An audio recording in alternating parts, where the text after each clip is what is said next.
እና እሱን በጣም ከመውደዳችን የተነሳ ወጣት ገና አይኑ በደንብ ሳይከፈት በጭላንጭል ገና ማየት ሲጀምር የሚዳብሰው ስልኩን ነው። እናትም ልጇን ገና ሳትዳብሰው አባትም ጉሮሮውን ሳያጸዳ እጁን ልቆ ስልኩን ይፈልገዋል። ምክንያቱም ዘመዳችን ነው።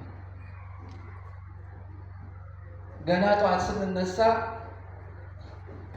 የምናባብለው ልጃችንን ነው። ቶኒ ሬንክ የተባለ አንድ ክርስቲያን ጸሐፊ 8000 ክርስቲያኖችን አብዛኛው ወጣትና ጎልማሳ ናቸው ሰብስቦ ጥናት አድርጎ ነበር እና ያጠናው ጥናት ጠዋት መጀመሪያ ስትነሱ ምንድን ነው የምትሰሩት የሚል ነው። እንደተነሳችሁ ምንድን ነው የምትሰሩት የሚል 8000 ክርስቲያኖች ጠየቃቸው። አብዛኞቹ አገልጋይ ናቸው። 73 ከመቶ የሚሆኑት እንደተነሳ እጄን የምሰደው ስልኬ ላይ ነው ብለው ተነዘዋል። ይህ ማለት ሳይጸልዩ ወይም ቃሉ ሳይከፍቱ በፊት መጀመሪያ የሚሰዱት እጃቸውን ስልካቸው ላይ ነው። እንደው እዚህ ያለው ሰው ይሄ ዳታ ይሰራበት ቢባል ከዚህ የተናነሰ ዳታ ልኬት እናገኛለን ብዬ አላስብም። ይገልጸናል አሁን ያሉት ብዬ አስባለሁ። ጳውሎስ ቅድም በተነበበው ጥቅስ ላይ ሁሉ ተፈቅዷል፣ የሚጠቅም አይደለም፣ ሁሉ ተፈቅዷል፣ ሁሉ ግን የሚያንጽ አይደለም ይላል። ክርስቲያን በሁለት ዋልታ የተወጠረ እንደዚህ ጥቅስ መሰረት በሁለት አጽናፍ የተወጠረ ነው። አንደኛው ማድረግ በሚችለው፣ ሁለተኛ ደግሞ ማድረግ በሚገባው። ማድረግ መቻልና ማድረግ መገባት ወይም ማስፈለግ እነዚህ የተለያዩ ነገሮች ናቸው። ማድረግ የምንችለው ሁሉ ልከኛና እውነተኛ አይደለም። ትክክለኛው ማድረግ የሚገባን ነው። ማድረግ የምንችለውን ሁሉ እናድርግ ብንል ያዕቆብ እንዳለው እንፋሎት የሆነ ሕይወታችን ያልቅና ዘመናችን እድሜያችን በከንቱ ታልቃለች። ብልህ ክርስቲያን ግን ማድረግ የሚገባው ላይ ያተኮራል። ዘመኑን ከብክነት ጊዜውን ከክስረት ያድናል። ለዚህ እዚህ ያለን ሁላችን እያንዳንዷ የምንጠቀማት ሕይወታችን ላይ የምትደመር እድሜያችን ላይ የምትቀጠል ናት። የፈለገ ጊዜ ቲቪም ላይ ስልክም ላይ ምንም ላይ አጥፉ የሕይወታችሁ ክፍል ነው። ትርፍ ጊዜ የለም። ትርፍ ጊዜ የተባለው ተለምዶ ነው እንጂ ትርፍ ዘመን የለም፣ ትርፍ ዕድሜ የለም። ብልህ ሰው ማድረግ በሚገባው ነገር ላይ አተኩሮ ዕድሜውን ይጨርሳል።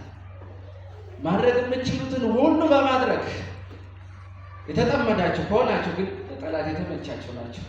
የማይገባችሁን አጀንዳ፣ የማይመለከታችሁን አጀንዳ እየሰጠ የመሮጥ ዕድሜያችሁን ያባክናል። አሁን እያነሳው ባለው ሀሳብ እንድናተኩር ፈልገው የስልክ አጠቃቀም ሳይኮሎጂያዊ እና ፊዚካል አካላዊ ጉዳቱን አይደለም። እሱን ከኔ በላይ ሕክምና ሰዎች ይተነትኑታል። ስልካችሁን ላይ ኢንተርኔት ላይ ገብታችሁ ብታዩ ብዙ መድረኮች ተዘጋጅተዋል። ሳይኮሎጂካል ጉዳት፣ አካላዊ ጉዳት እየተባለ ስለዚህ እኔ የመረጃ ድረታ እንዳይሆንብኝ ማተኩረው መንፈሳዊ ላይ ነው። መንፈሳዊ ጉዳቶች ጥቅሙን እናውቀዋለን፣ በጣም ጠቃሚ ነው። ግን ስንጠቀም ይሄን ጽጌረዳ እሾህ እንዴት ነው እንዳይጎዳ መጠንቀቅ ያለብን። ይህ ስለት እንጀራ ማብሰያ ይሆናል፣ ሕይወታችንን ማሻሻያ ይሆናል፣ ግን መታረጃችንም ሊሆን ይችላል። ስለዚህ እነዚህ ነገሮች ላይ ልናተኩር ፈልጋለሁ። የመጀመሪያው መንፈሳዊ ጉዳት ተያይዞ አብሮ የመጣብን የጽሞና ጊዜ ማሳጣት ነው። የጽሞና ጊዜ ማሳጣት ስሙን በፊዚክስ ትምህርታችን ደጋግመን የተማርነው ብሊስ ፓስካል የታወቀ የመጽሐፍ ቅዱስ አስተማሪ ነው። እንዲህ ብሎ ተናግሮ ነበር ስለ ጽሞና። የሰዎች ደስታ ማጣት ሁሉ የሚመነጨው ከአንድ እውነት እንደሆነ ደርሼበታለሁ ይላል። ሰዎች የማይረጋጉ በቃ ደስታ የሌላቸው የሚሆኑት በአንድ ምክንያት ነው። እሱም በራሳቸው ወሰን ውስጥ በጽሞና መቀመጥ አለመቻላቸው ነው ይላል። በጽሞና የማይቀመጥ ሰው፣ ጽሞና ጊዜ የሌለው ሰው ደስተኛ የተረጋጋ ሰው አይደለም ይላል። ይሄ መጽሐፍ ቅዱሳዊ ሀሳብ ነው። ኢሳይያስ 30:15 ላይ በመመለስና በማረፍ ትድናላችሁ፣ በጸጥታና በመታመን ኃይል ይሆንላችኋል ይላል። ይሄ በጸጥታ የሚለው ግዕዝኛው ወበአርምሞ ይለዋል። እንግዲህ ይቅርታ አድርጉልኛው ከእንግሊዝኛው ቀደም ያለ ስለሆነ ግዕዙን ብጠቅስ አትፍረዱብኝ። እሺ፣ አርምሞ፣ ጸጥታ፣ ዝምታ፣ ጽሞና ኃይል ይሰጣችኋል ይላል መጽሐፍ ቅዱስ። መዝሙር 4:4 ላይ በመኝታችሁ ሳላችሁ ዝም በሉ ጸጥ በሉ ይላል። መዝሙር 4:4 የዲጂታሉ ዘመን ግን ይሄ ጸጋ እየነፈገን ነው። ስንተኛ እሹሩሩ ብሎ የሚያስተኛን ስልካችን ነው። ስንነሳ ወቅ አድርጎ የሚያስነሳን ስልካችን ነው። የጽሞና ጊዜ የለም። ባገኘናት ክፍተት ጊዜ ተወርውረን የምንሄደው ስልካችን ላይ ነው። ሰው ቀደም ባለው ጊዜ መጸዳጃ ላይ ሲሄድ ጽሞና ጊዜ ነበረው ይባላል። አሁን እሱም የለም። እዛ እንኳ ሲገባ ተይዞ ነው የሚገባው። ጽሞና ጊዜ ምንም የለም። ወገኖቼ ሆይ ጽሞናን የማትፈልግን ኃጢአተኛ ልብ ናት። በውስጧ መንፈስ ቅዱስ ኃጢአቷን እንዲነግራት የማትፈልግ ልብ ጽሞና አትፈልግም። ሁካታ፣ የህሊና ድምፅ እንዳይሰማ በሁካታ ውስጥ የሚቀመጠው የሚወቀስ ልብ ነው። የፈውስ አገልግሎት ሚኒስትሪ ኦፍ ሂሊንግ ገጽ 58 ላይ አንድ ሀሳብ አለ። እሱን ከማንበቤ በፊት ግን ይህን ነገር ላጠናክረው እፈልጋለሁ። በዩኒቨርሲቲ ተማሪ በነበርኩ ጊዜ ያው ብዙ ሰው ጋር ትገናኛላችሁ። አልጋ ላይ እንቅልፍ ለመተኛት ተወጥቶ እንቅልፍ እስኪወስድ ያለው የጸጥታን ጊዜ እንኳን የማይፈልጉ ሰዎች አሉ። አልጋ ላይ ወጥታችሁ አይናችሁ ጨፍን ብሎ እስኪወስዳችሁ ያለው ጸጥ የሚለው ጊዜ ራሱ የማይፈልጉ ሰዎች አሉ። ምንም አይነት ጽሞና። ከዚህ የተነሳ ሙዚቃው ሳይለቀቅ ዘፈኑ ካልጮኸ በስተቀር እንቅልፍ የማይወስዳቸው ሰዎች አሉ። ምንም የጽሞና ጊዜ የማይፈልጉ፣ ሰላም የሚኖራቸው በሁካታ ውስጥ ነው። ጸጥ አርምሞ ያለበት ዝም ያለ ጊዜ፣ ሁሉም ነገር ጸጥ ብሎ አይምሮ ከሱ ጋር ከራሱ ጋር የሚዋቀስበት የሚማከርበትን ጊዜ አይፈልጉትም። ሚኒስትሪ ኦፍ ሂሊንግ 58 ላይ በእግዚአብሔር ስር መማር የሚፈልጉ ሁሉ ከገዛ ልባቸው ከተፈጥሮና ከእግዚአብሔር ጋር ለመገናኘት የጽሞና ጊዜ ያስፈልጋቸዋል። ከእግዚአብሔር መማር የሚፈልግ ሰው ጽሞና፣ ጸጥታ፣ አርምሞ ያስፈልገዋል። ሌሎች ድምፆች ሁሉ ጸጥ ሲሉ በአርምሞ በፊቱ ስንቀርብ የእግዚአብሔር ድምፅ በውስጣችን ይበልጥ ግልጽ ይሆናል። ጠለቅ ያለ ሀሳብ ማምጣት ትፈልጋላችሁ? በጽሞና ውስጥ ነው የምታገኙት። እግዚአብሔር እንዲያናግራችሁ ትፈልጋላችሁ? እንደው ዩቲዩብ ላይ ጥሩ ሰባኪ አትፈልጉ፣ እዛ ውስጥ አታገኙ። እናንተ መንፈስ ቅዱስ ቀጥታ የሚያናግረው በዝምታ በጸጥታ ውስጥ አርምሞ ውስጥ። አሁን የምጠቅሳቸው ምልክት ከታየባችሁ የጽሞና እጥረት እንዳለባችሁ ማሳየው ናቸው።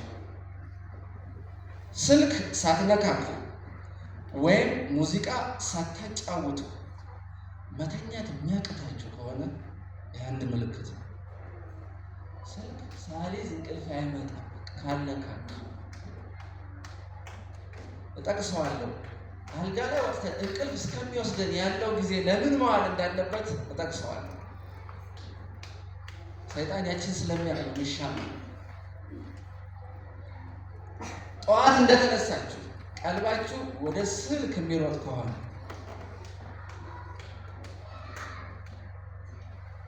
በስብሰባ ውስጥ በጉባኤም በቤተ ክርስቲያን ውስጥ ሊሆን ይችላል። ደግሞ በስራ በመስሪያ ቤት ቦታ ስብሰባ ሰው ተሰብስቦ አሁን ስልክህን አውጣና ነካካ፣ በቃ ክፈተው፣ ፌስቡክህን ወይ ቲክታክህን ወይ ኢንስታግራም ክፈተው የሚል ከሆነ ይሄ ምልክት ነው። ጽሞና በቃ አለመድ ማምሮ ማለት ነው። በትራንስፖርት ስትሄድ ስልክህን ካልነካከሽ መንገዱ የሚረዝምብህ ከሆነ ይሄ ምልክት ነው። አእምሮ የጽሞና የጸጥታ ጊዜ የለውም ማለት ነው።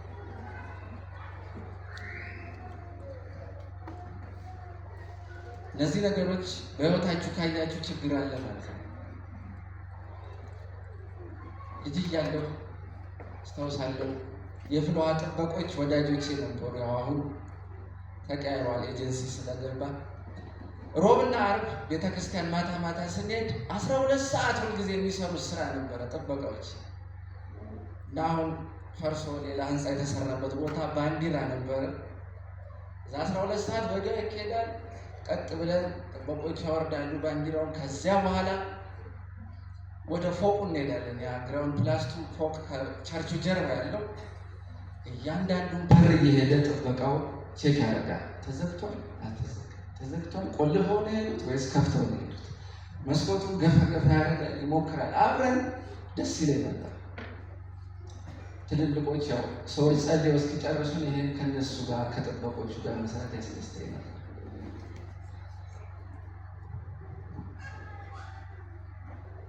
የሰው ልጅ ወደ መኝታ የሚሄድበት ሰዓት ልክ እንደዚህ ያለችው ናት። ቀን የሰራውን ሁሉ የሚያሰላስልባት፣ ለበደለው ነገር ይቅርታ የሚጠይቅባት፣ ለጠላት መግቢያነት ብርግድ ያለ የተመቻቸ ህይወቱን እያሰበ በደልኩ እኮ እንዲህ አልኩ እኮ ተናገርኩ እኮ በመስሪያ ቤቴ እንዲህ ከሌን ተናገርኩት እኮ ይቅር በለኝ፣ ነገ ይቅርታ ጠይቀዋለሁ። ይቺ በቤታችን ሄደን እንቅልፍ እስኪወስደን ያለ ሰዓት ያልተዘጉ የህይወት ክፍት ለጠላት መግቢያ የሆኑ እነሱ ቼክ የሚደረጉበት ናቸው። የትኛው ክፍል ላይ ነው ለጠላት የሚመች ለመግቢያነቱ የሚመች የሚለውን የምናየበት ነው። በማለዳም ቢሆን ልክ እንደዚህ ነው። ከነቃም በኋላ ያሉት 15 ደቂቃዎች ቀጥሎ ያሉትን 15 ሰዓታት ውበት ይወስናሉ።